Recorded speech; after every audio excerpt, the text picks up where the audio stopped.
All right, we're going to continue on with our wonderful congruent triangles lessons with corresponding parts of congruent triangles. Alrighty, you guys ready to rock? Because I know I am personally ready to rock.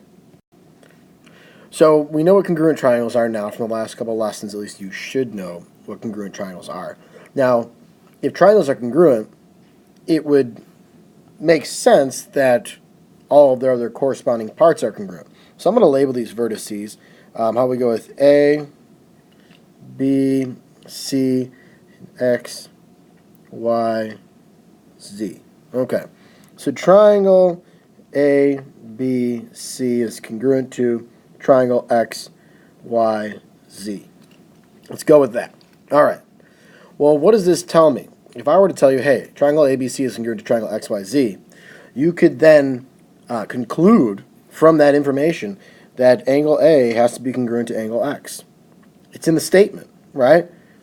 A is the first one, X is the first one. So those angles have to be congruent.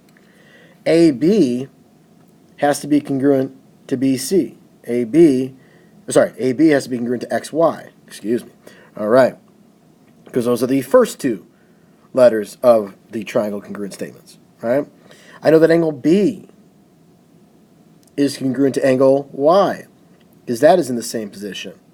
I know that BC and YZ are congruent, and I can just work my way around this triangle. C and Z are congruent. And lastly, but not leastly, AC and XZ, those outer two, that segment, or those segments, are then also congruent. Cool. All right, that's really all this is. Saying, hey, if I've got congruent triangles, I know their corresponding parts are congruent, whether that be the angles or that be the sides. Right? If you've proved two triangles congruent using side, side, side, you know that all the other angles pairs are congruent, right? All the corresponding angles are congruent. And then any other pieces based on how you prove them congruent. Okay? That's the general concept of CPCTC. You'll see it abbreviated in that way, so you don't have to write out corresponding parts of congruent triangles are congruent. That'd be very long. Okay, so are these triangles congruent? I've got BC and CE congruent. I've got AC and CD congruent. So I need one other piece of information, whether it be, say, two sides like BA and DE, then I could do side, side, side. Or if you see vertical angles here, if you saw those, you are a winner. These two angles are congruent. Angle BCA is congruent to angle ECD. And that would be by vertical angles are congruent. And I'm writing these things out because you guys are going to see these in two-column proofs soon. And writing out what's congruent and why will help you later on when we start doing the formal two-column proofs. Okay, so I've got those two congruent. So why are these two triangles congruent?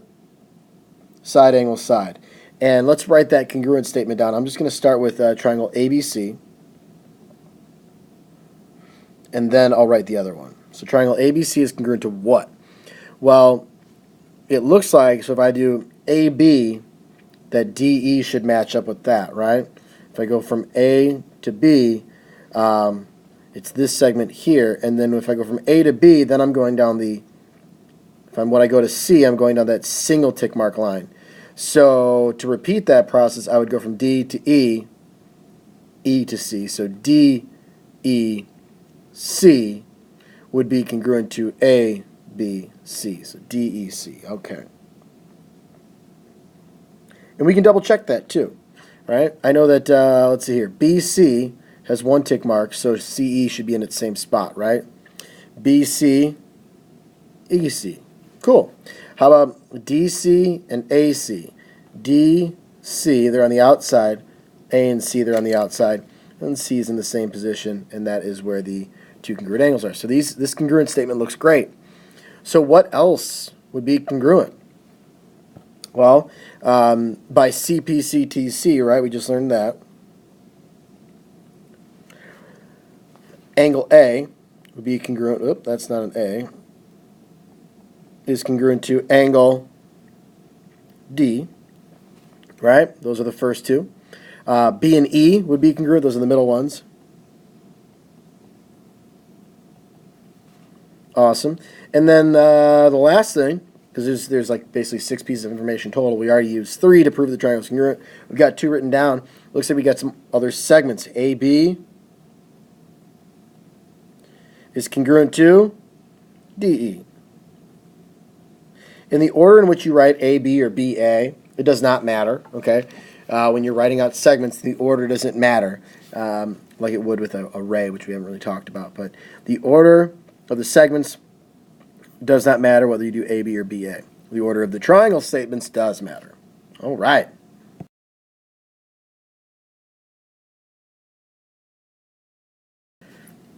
All right, looks like this slide got cut off a little bit, so I had to rewrite it. Using the picture, fully explain why RT is congruent to MP. All right, so what I'm looking for when we say fully explain, because this is a great, test problem right here. Why would RT be congruent to MP? Well, first off, what do you have to establish? I have to establish that these triangles are congruent. So let's go with triangle. How about TUR? Again, you can start it however you want. You could do RUT or RTU. I don't care. I did TUR. So what's going to match up with TUR? Well, I want to go from, see here, I'm talking about the 1 tick side, then the angle, then the 2 tick side, right? So I could start with P and then, oops, hold up, marker's being slow. There we go, P, and then N and M. P and M. So TUR, P and M. That matches up. U and N are the angles that match up. RU is a double tick. NM is a double tick. Those match up. Awesome. So why are these 2 triangles congruent? Well, that would be side, angle, side. All right. So now that I have my triangles congruent, I can say that RT is congruent to MP by CPCTC. Okay, and that would be a good explanation. We can even add in maybe a little more words. It's a little hard to write with this thing, so I just went shorthand. You say, since the triangles are congruent, all the corresponding parts are congruent, and RT and MP are corresponding sides, so they have to be congruent to each other since the triangles are. All right, we'll try another example. All right, another similar example here. So why would angle D be congruent to angle A? Well, first off, I think we need to establish that these triangles are congruent. And I only see 2 pairs of sides. But if we remember reflexive property, BC is congruent to itself. So let's jot that down.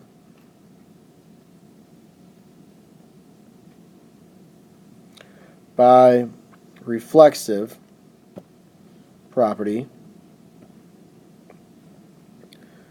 So triangle, let's go with ABC is congruent to triangle. Let's see here, ABC. What would that match up with? Looks like we'd have A matches up with D, B matches up with C, so it looks like D, C, B. And this takes a little practice getting these orders down. And what I use is like my pattern of the tick mark. So if I start with A and I go to B, I'm going across the 1 tick mark, then the 3. So I want to repeat that. 1 tick mark, then the 3. Boom, we're good. All right. So those guys are congruent by side, side, side. Angle D is congruent to angle A by CPCTC, right? Since they are corresponding angles in those congruent triangles, they have to be congruent since the triangles are congruent. Woo!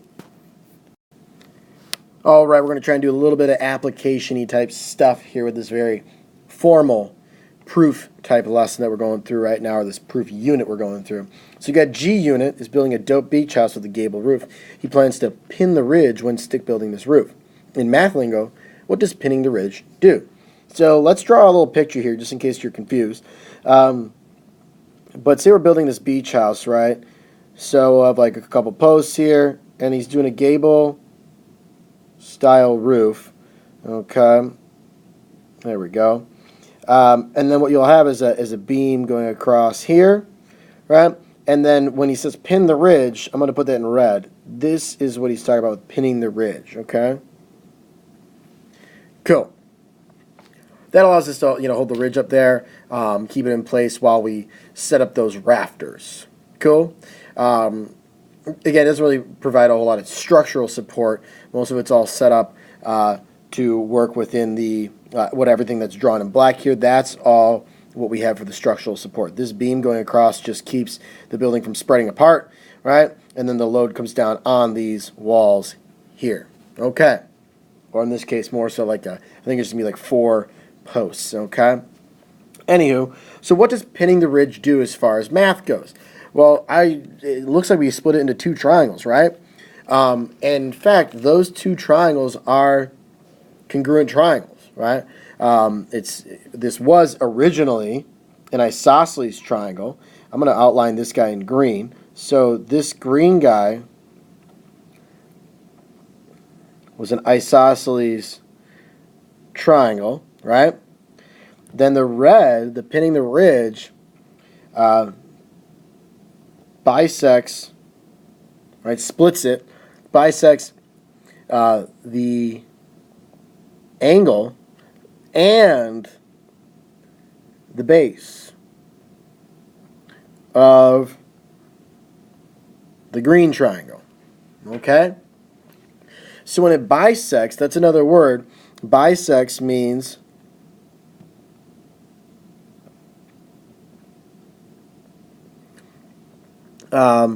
split angle or segment into 2 congruent angles or segments. Okay, that's a definition of bisecting, whether it be the angle bisector or a segment bisector. If it's bisecting an angle, you get 2 congruent angles. If you're bisecting a segment, you get 2 congruent segments. And this can also work with what's called trisecting.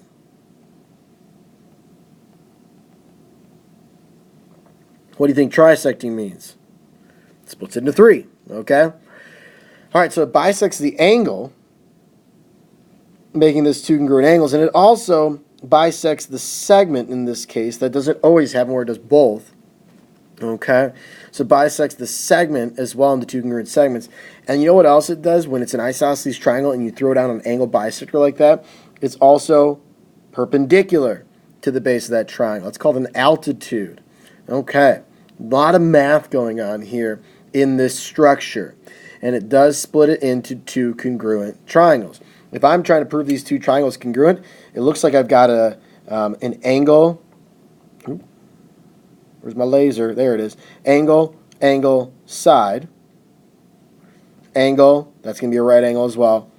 Side. All right, so it looks like we got ourselves an angle, angle, side is why those triangles are congruent. So it splits it into 2 congruent triangles, right? We bisect the angle, the vertex angle of the isosceles triangle. We bisect the base of the triangle, and we learn what bisecting was. That's exciting stuff right there, all happening when you're pinning that ridge, if done properly, of course.